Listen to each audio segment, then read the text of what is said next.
சனி வக்கரன் ரிஷப ராசிக்கு எப்படி இருக்கும் சார்? உங்களுக்கு நல்லா இருக்கும்.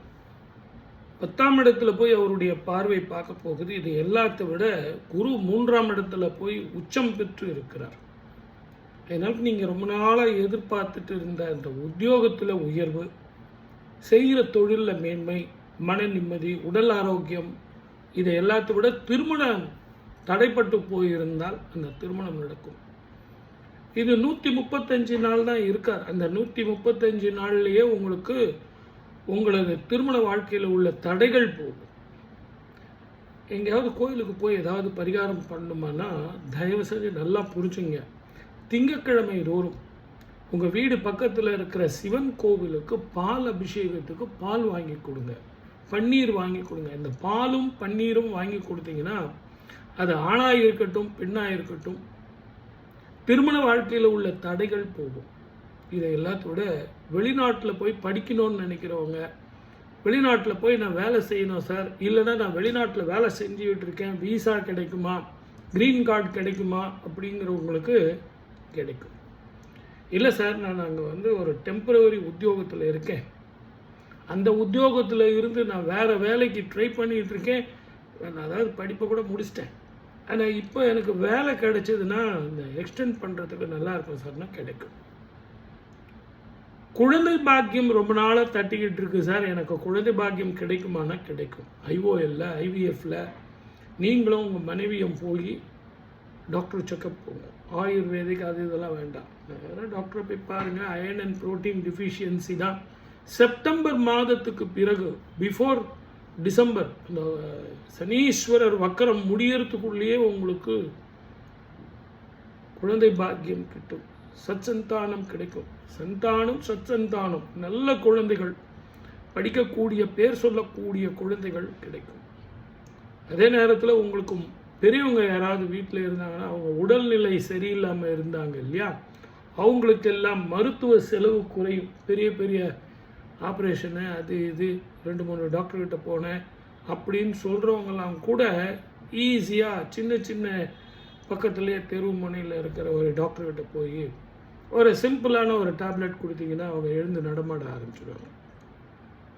அதே மாதிரி உங்கள் கூட பிறந்தவங்க அவங்களுடைய வாழ்க்கை இதெல்லாம் ரொம்ப நல்லாயிருக்கும். உங்கள் பிள்ளைங்களுடைய படிப்பு அவங்களுக்காக நீங்கள் செலவு பண்ணுறீங்க.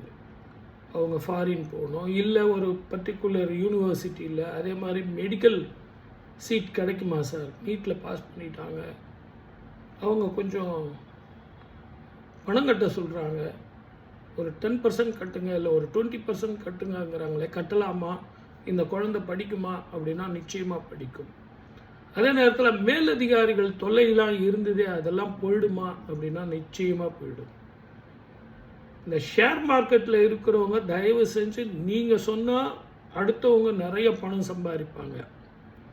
ஆனால் உங்களை பொறுத்த வரைக்கும் மிக கவனமாக இருக்க வேண்டிய காலம் இந்த காலகட்டத்தில். ரிஷபராசி நேயர்களுக்கு ஷேர் மார்க்கெட்டில் மெட்டல்லையும் சரி சின்ன சின்ன ஷேர்ஸாக போடுங்க.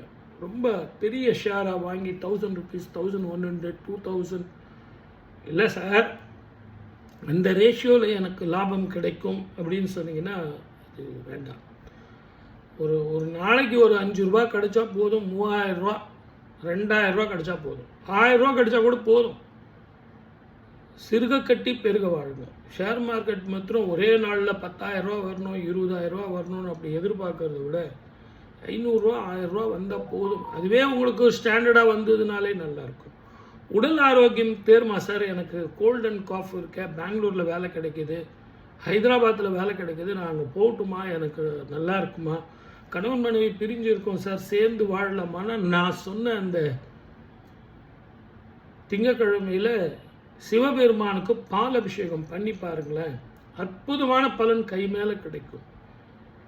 அந்த அபிஷேகம் பண்ண பண்ண பண்ண குடும்பத்தில் ஒற்றுமை சேர்ந்து வாழ்ந்துருது, குழந்தைகள் எல்லாம் ஒற்றுமையாக இருக்கிறது, சொந்த வீடு அமையிறது, வாகனங்கள் அமையிறது, பழைய வாகனத்தை கொடுத்துட்டு புதிய வாகனம் வாங்கிறது, இப்படின்னு உங்களுக்கு எல்லா சுப பலனும் கிடைக்கும். ஆகவே என்னுடைய அன்பு நேயர்களே, நான் இந்த ரிஷபராசிக்கு சனி வக்கரனுக்கு உண்டான பலனும் சொல்லியிருக்கேன். பரிகாரமும் சொல்லியிருக்கேன். இந்த வக்கரன் 135 நாள் தானே. இரவு பயணத்தை மாத்திரம் தவிர்த்துடுங்க. நான் அங்கே போகிறேன், இங்கே போகிறேன், அவனை நம்புகிறேன், இவனை நம்புகிறேன், அதெல்லாம் தேவையில்லை. 9 மணி வரைக்கும் ட்ராவல் பண்ணுங்கள், அதுக்கப்புறம் வீட்டுக்கு வந்துடுங்க. நேரத்துக்கு சாப்பிடுங்க. இந்த இயற்கை அழிவுகள், நீர் நிலைகளில், அதே மாதிரி நெருப்பினால் பிரச்சனைகள் அப்படின்னு சொல்லியிருக்கேன். அதனால் பயணத்தில் மிக கவனமாக இருங்க. நான் மறுபடியும் சொல்கிறேன், ரிஷபராசி நேயர்களுக்கு ரொம்ப பெரிய பிரச்சனை கொடுக்காது. கவனமாக இருந்தால் ஜெயம், வெற்றி உங்கள் பக்கம். வாழ்க வளமுடன். All the best.